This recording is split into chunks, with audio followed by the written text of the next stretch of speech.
The Blues Fan Forum podcast is presented by Interstate 70 Sports Media Group. I-70 strives to bring you the best sports coverage in the tri-state area. Find them on Facebook or at interstate70sports.media. This is Jordan Bennington, and you're listening to the Blues Fan Forum podcast.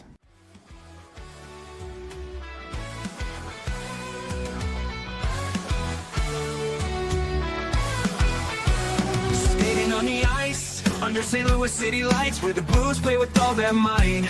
Jordan Cairo, fast on the attack, but defense falters, gotta cut him some slack. In rubber tongues, we find our glory, his skills shine, the team's best story. St. Louis Blues, we wear the crest. In Jordan Bennington, we put our trust to the test. On the ice, we fight and we must, for the city we love. In the blue, no we'll thrust.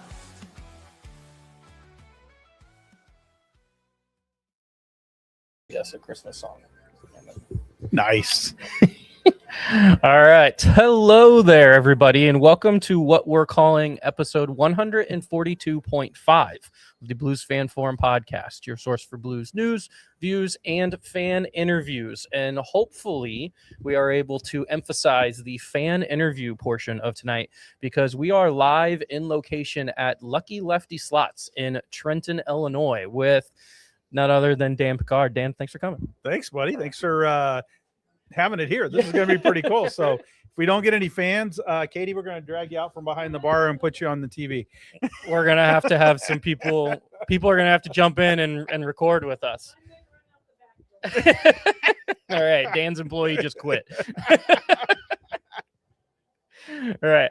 It is still early. It's only, 6:37. Game's not till 7 o'clock. So I'm assuming get some people here to hang out with us. We will be recording from now until puck drop. Following that, we will get into some first intermission, some second intermission, kind of go over how the game's going. And then we'll kind of do some highlights at the end and just see, for the people who show up to Lucky Lefty in Trenton, what they think of the Blues either tonight or the season or whatever they want to talk about, because that's the whole purpose of this podcast. Very cool. All right. So, Dan, before we get started, why don't you give us a little background on Lucky Lefty and especially the logo behind the back of your head? Because I think this is one of the greatest logos in the history of logos. It's a fantastic story. So this is the dream of my wife. So Christy, her family grew up out west. Her grandfather trained horses and was a jockey. Her uncles were horse trainers. So their entire family, Grandpa Rocky and Grandma Tiny, were around the racetrack. They gambled all the time, and they had family poker nights, which continues through this day. So anytime there is a family outing, whether it's Thanksgiving, whether it's Christmas, whether it's a wedding, they literally had poker tables at our wedding. And as soon as the reception was over with and the dances were done, there was poker being played. So that's the little background of Christy's family. So she had wanted to put together one of these parlors, and the location came open. And so she knew she wanted to call it what she wanted to call it. So anyway, Grandma Tiny would carry her money around with her. And women always have their little stash, and Grandma Tiny's stash just happened to be on the left side of her bra. And so when she was down to needing her stash, she would say, "Well, I'm down to my Lucky Lefty," and she would reach in and pull out her money. And so that's kind of the background of the logo. So you can kind of see it behind us over here over my head. And it's a pair of cherries, and one of them just happens to have a little bit of an orange outline and a dollar bill sticking out of it. So anyway, homage to Grandma Tiny and her Lucky Lefty. So that's where we're at. So right here in the middle of Trenton, 2 West Broadway, right at the corner of Main and Old Highway 50. And come on by. Come watch the game with us. Yeah. You still have 20 minutes, probably more like 25 to 30 until actual puck drop, because they don't actually drop the puck at 7 o'clock. So you got plenty of time. If you're in the area, come hang out with us. We got how big is that screen? 85-inch screen. We got cold beer. We got The gaming parlor is right here next to us. Gaming parlor. Hopefully, play some yeah. slots. Hopefully, my microphones are doing a good job of not picking up the music, but there are some people here playing already, and I heard someone hit Fever Games earlier. So There you go. I don't know if they won or not. If my dad shows up, which I believe he is, when he's playing slots and he hits Fever Games, he'll get loud, and then the microphone might pick that up. We might know when people are doing well here. All right. Well, hopefully that's the case. Yeah, right. We like people to win. All right, let's preview the game tonight. So Blues play the Buffalo Sabres tonight. The Buffalo Sabres, have you happened to pay attention at all or read any pregame information? They're a little bit on a hot streak, so I think they're ready to lose one. Yeah, I would hope so, right? They're due. They're due. Exactly. They're due. Yes. They are currently in their last 10 games, 8-2. They've won 8, lost 2. The 2 happened to be the 9th and 10th game ago because they have won 8 straight. So hottest team in the NHL versus the St. Louis Blues, who have won 1 in a row. Do you count it as in a row? We just won 1. The last game we played, Hofer started, won the game, and then before Christmas we must have lost right before Christmas. I don't remember who we played then. That was so long I thought ago. we had won one right before Christmas. I don't know. Maybe I need to look at my stats. Yeah, right. You didn't tell me I was getting interviewed. So, Somebody's going to set us straight here in a minute, I'm sure. Hottest team in the NHL, the Buffalo Sabres. I decided to go do some digging, and I wanted to look at some stats and just kind of see what is causing them to win as much as they have. And when I think of Buffalo, I think of a young team with a lot of skilled forwards. I'm sure every St. Louis Blues fan, as soon as you hear Buffalo Sabres, you immediately think of Tage Thompson. And he's obviously their big one. But they got a lot of young, skilled, not only forwards, but also defensemen, as they have 2 former number 1 overall picks in Owen Power and Rasmus Dahlin, who is actually returning tonight. He missed a couple games. But it's not actually offense that's doing the job for them. In their last 10 games, they've scored 18 goals, but they've only given up 15. So it's the defense, it's the back end that's actually doing well for them. That's pretty crazy. I mean, when you look at it, because I think when I was looking at the stats earlier too, this is kind of the same thing over the course of the last 10 games. I think game goals for has been pretty much the same. Has it? 18 for both of us. For both of us. But our goals against is a little bit higher, obviously. So yeah, it's pretty tight. They're not giving up. They're not blowing anybody out of the water with their offense right now. So I think that's a good. You know, if you're looking at it over the course of 10 games, they've got 18 goals for, so they're at a 1.8 goals per game. I mean, it's not too high. So I don't know. I feel like we've started to put the puck in the net a little bit more. So I feel like Booch is kind of coming out of his shell a little bit, which is a great deal. And he just looks like he's got a little bit more energy. Snuggerud's coming back. He looked pretty decent the other night. He was, it's hard coming back off an injury, several, days off from the holidays and everything else. Just, I think they're going to come out a little bit on fire tonight. Mm-hmm. So I hope that's the case. Did you watch the last game? Booch ends up with 2 goals, but after the first goal, did you see his celebration was taking the monkey off of his back? I did not see that. He grabs the monkey off his back and kind of throws it away. That's amazing. Which he had a literal monkey on his back to start the season. This one, he only had, I think, 8 games where he had not scored. But to start the season, it was really bad. Even streak the goal and for a while. So anyway, it was really good and just good. I think if you watch both of his goals, it was for the young players out there watching those goals, go to the net, but don't skate past the net, right? And he got the rebounds. I think one of the rebounds, his first one went off a defenseman, came back to him, and then he got the rebound over the pad, and then the second one coming in from the left side of the ice got the rebound right back to him, was able to kind of back off a little bit, let the goalie come forward, and then it was a pretty sharp angle, and he put it just right in the top corner of the net. So a couple of really good goals for him. Yeah, and goals that we need Buchnevich to have. He's been very, hot and cold to start the season. It started cold, got a little hot, started, 8 games now again of coldness, but comes up with 2 last night or 2 nights ago. And they're highlighting him on the Blues pregame as we speak right now. So we're ahead of the game. We're already talking about him. I do have stats down for some of the top performers of the Blues from their last 10 games. And Thomas leads the pack, which is what you expect. 5 goals, 7 assists for 12 points in the last 10 games. So point per game or over a point per game, which is kind of where you want Robert Thomas to be. But in second is Buchnevich. Yeah. 3 goals, 5 assists Lots for of assists. 8 That's points. good. Yep. Yep. The other ones, just to round off the top, what do I have here? Top 5.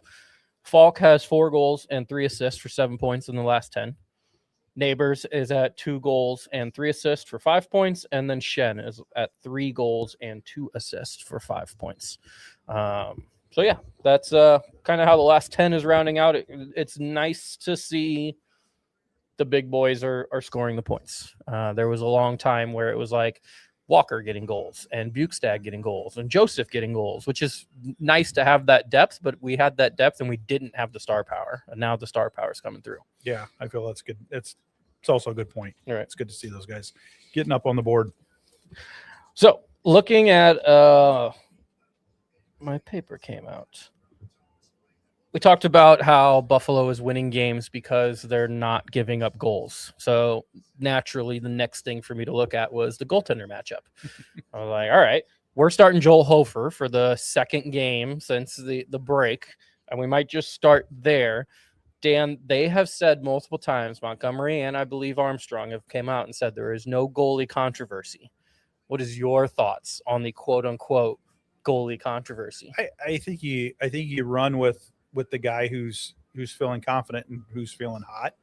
I think a couple of those games that Bennington played before the break, and I'm trying to remember the game, he gave up a couple of goals, but it didn't seem like he was getting a lot of help. He was really, I felt like there was a couple of goals where we got guys just parked out in front of the net and nobody's covering up the body. Was it Tampa Bay? I think it was the Tampa when they had the Tampa first game. two were just tip-ins. Two were just, yeah.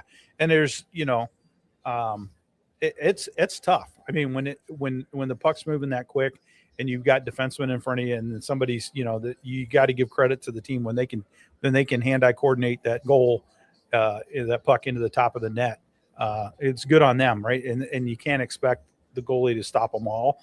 I feel like there's a lot of those that I think he struggled in some of our games where you can tell where there's ones that he wants that one back, right? That's one that he should have stopped. There was a couple of those. I think the Tampa game, I think you're right. It was a couple of those first goals where you just are like, man, it's just, I won't call it a bad break. It's just a good goal, right? Mm-hmm.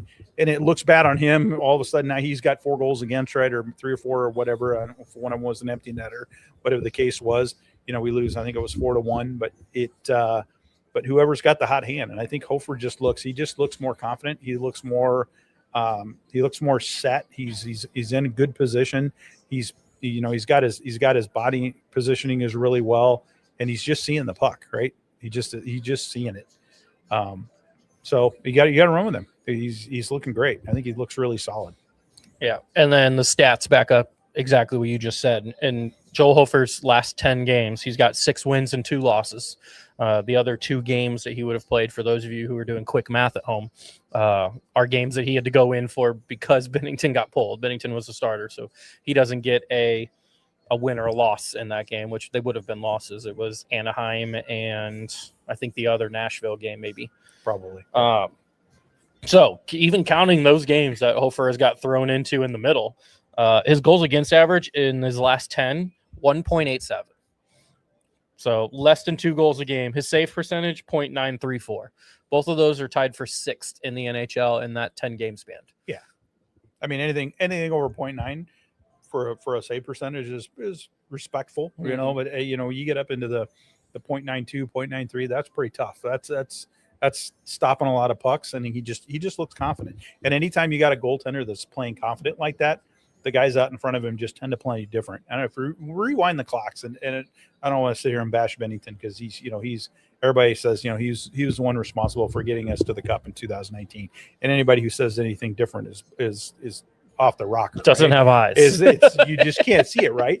And you think about Jake Allen. Jake Allen was a solid goaltender, still is a goalie, and he's still around, right? He's a solid goaltender. He was doing really well in New Jersey. Doing really well in New Jersey, right? He had really good numbers. So it's just it's really funny. And you look if you think back to that season when you watch the Blues play in front of Jake Allen, and then you watch that same exact team play in front of Bennington, it was just different, right? It just looked different. It felt different. It felt quicker. It felt more. It's an intangible thing that's hard to explain. Mm-hmm. And I think that's where this team is at, right? It just kind of changes the mindset of them. But either way, I mean, they're both pretty solid. I mean, Bennington in the big games, you can't discredit him because he's got a lot under his belt for coming forward when the championship's on the line or the medal's on the line, whatever it might be. He's your guy. So it's tough. It's a good problem to have when you've got two decent goaltenders, right? I know his numbers aren't that solid this year, and everybody wants to bash on him, but come playoff time, if you need him, he'll be there. Thought that just popped into my head. Is there a off chance that Doug Armstrong is just slow playing Binnington so he's ready for the Olympics? Could be. I mean, maybe he's nursing an injury that we don't know of. Right. I mean, that's, there's always that opportunity to, hey, listen, let's just, he's out of holiday break. He's already had 2 or 3 days off. Let's let him heal whatever this thing is that's ailing him. Maybe that's what it is. Maybe he just needs a little reset time. I don't know, but he's a gamer. I mean, when you've seen him in interviews, you see him, the way that he talks, the way that he's passionate about the sport. He's not going to sit back and take it lightly. And we talked about it in our last meeting when he got pulled and he was kind of giving some grief to the coach, and him and the coach were having some words. That's the intensity that you want. You don't want a guy that's going to go sit in the corner or go pout and go run off in the locker room and not come back onto the bench with his team. And he took it on the chin. He gave his 5 cents worth or whatever he gave to the coach, and then they were okay with it. They moved on, right? That's what you're looking for. Yeah, and that's not the attitude Binnington showed, at least in the game. You would expect Binnington to get the start after a break because he's the quote unquote starter, but it really is a 1A 1B situation. Agreed. And they can fill in either way for sure. But just something cool that I noticed at the very end of the game, players are going into the locker room and the 3 stars are waiting to be called out, and Binnington's actually right there in the hallway signing an autograph for a kid. And so it's like, if he was pissed off that he wasn't starting, he probably doesn't do that. So, he's still a great NHL goaltender and still a good dude. He is a good guy. I've not met him, but he just seems like he's a stand-up kid. Mm-hmm. He really does. So we do have some comments. I need to pull up here. Sam's been commenting. We have Sam's a little incognito here, commenting on YouTube instead of Facebook. So it didn't pop up Sam. So I got kind of confused when this one popped up, but it is Sam. It's our favorite Springfield Thunderbirds super fan / Chackfecker fact checker. That was almost really bad. I stopped at 7 West before I came here and had a couple beers. All right, so Sam is here. Sam did say that Springfield needs some good vibes. So Sam, you have to let me. Does Springfield play tonight, or are they just? I haven't really checked to see how they're doing recently, but I know they did not start off well. So. And like half of the roster is on the Blues roster. Yeah, right. Stenberg's playing well. Dvorsky's playing well. I mean, we did send Luff back down. We did send Kaskamaki back down, mainly because of the signings of Fabry and Berggren. But I want back to goalies real quick before we can kind of go over the starting lineups and how the team is playing. Alex Lyon is starting for Buffalo tonight, which again, you probably would have guessed that it would have been Ukko Pekka Luukkonen, something like that. Good for you. I think that could be wrong, but I said it with confidence. It is Alex Lyon in net tonight, who coincidentally has the same record as Joel Hofer in the last 10 games. He's 6-2. So again, had another 2 games where I guess either Ukko-Pekka Luukkonen or Colton Ellis who was in, and they got pulled, and so Alex Lyon had to go in. But despite winning 6 in a row, Alex Lyon has. His stats are, his goals against average is a 2.94, so he's giving up almost 3 goals a game. and his save percentage is a .896, less than 9. So I'm not really sure how those numbers match up with a team that's only given up 15 goals and have won 8 in a row when 6 of them came with Alex playing. So it's pretty confusing, but Alex apparently is the 1A now in Buffalo, kind of like how Joel Hofer might be the 1A in St. Louis at this point. He's the one leading them in this charge, but just massive differences in the numbers for these two goalies. Yeah. I'm not a huge fan of the 0.9 or less than 0.9 save percent average if the guy's playing for you, but if you're playing against him, hey, I'll take that. An 89 or 88% save average, and he's given up 2.9 goals in a game. Again, I don't know how that works out for 18 games. I don't know, or because they've only given up 15 goals. Not sure how that math plays out. He's only played 6 of them. Yeah. Makes sense. He's won 6 of the 8 wins. So the other wins would have come from So either Colton Ellis or Pekka. But yeah, 2, almost a 3 goals against per game. I think that leans into our favor a little bit, especially we've been putting a few more pucks in the net as of late. So I think that's I don't know. It's good. It should be a good game. Should really be a good game. Well, and that's what I was like really nervous about seeing. Sabres have won 8 in a row. They've only given up 15 in their last 10. So looking at that, but then you see, Lions stats really aren't that great in his last 10, where Hofer's are. The St. Louis Blues are a lot better in their last 10. We are 5-4-1 in our last 10. So 5 wins, 4 losses, 1 in overtime. Shocker.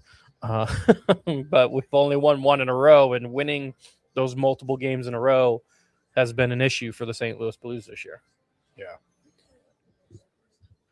So what else? Let's look at the starting lineup. Not a whole lot changing, but there is a couple bits. Top line tonight is Neighbors, Thomas, and Buchnevich. Kind of expected. Second line has Shen at the center and Kyrou at the right wing, but starting at left wing is Otto Stenberg. So started in the fourth line last game and bumped his way up to the third, and then bumped his way up to the second as the game went on. I like this guy. I like this kid. He's playing with he's got a little pep in his step. He's figured out how to fill in the holes up front a little bit more, and I think it's a good experience for him. I think so. Yeah. Third line then is Dvorsky is centering. Snuggerud will be on the right wing, and Fabry is in replacing Bergeron. Bergeron takes his first break since coming here. He's played 5 games in a row. Fabry was off the other night, so Fabry kind of subs in there. And then the fourth line, Toropchenko, Sundqvist, and Joseph. Joseph is replacing Pia Suter, who is out for 4 weeks. Yeah. That one hurts. He had a really good game the other night. And his hockey smarts just really show. He's always, I don't know. I think Gretzky used to always say, it's not necessarily where you need to be, where the puck is at. You need to be where the puck is going to go. Right. So you got to be thinking ahead. And I think that kid really puts himself into a lot of really good positions. I think you can tell he's just got that knack for being in the right spot. And defensively, I think he plays really well for Ford. He's been really good. Yeah, I think one of our best penalty killers. Like, I know Robert Thomas and Buchnevich have been very good penalty killers. They've actually been playing Stenberg on the penalty kill a little bit as well. But Pia Suter has been one of the better penalty killers. So not only is that going to hurt offensively, as he has a decent amount of points, but it's going to hurt, I think, like you said, at the defensive end a little bit more. Yeah. So, all right. Well, it's almost game time. What time is it? It's right at 7:00. Sam did give us another comment here. She said, Otto is awesome, and he's only 20 years old, which is nuts. It is crazy. That is fantastic. He's going to be a Blue for a long time. And here's a kind of interesting thing. So Otto's brother is a projected top 5 pick in the NHL, and I guess came out and said if he had his choice, he would be playing for the Blues. So the Blues just tank for Otto's brother. I don't know, or just move yourself into a position where you can get that pick, right? Right. Because that's pretty cool. Yeah. Or you just be prepared to move him or make some sort of a trade at that point to be able to pick him up, because that would be pretty cool. Yeah, that'd be awesome. I was about to say it's been a while since we've had brothers on the team, but we had the Josephs on the team last year, so it really hasn't been that long. A little short-lived. Yeah, and then we traded PO, which is kind of sad. But Matthew's playing well. So, all right. Well, Dan, let's watch some hockey. Maybe right. gamble a little bit, and we will be back for the first period or right. first intermission. All right. Sounds good. Thanks, everybody.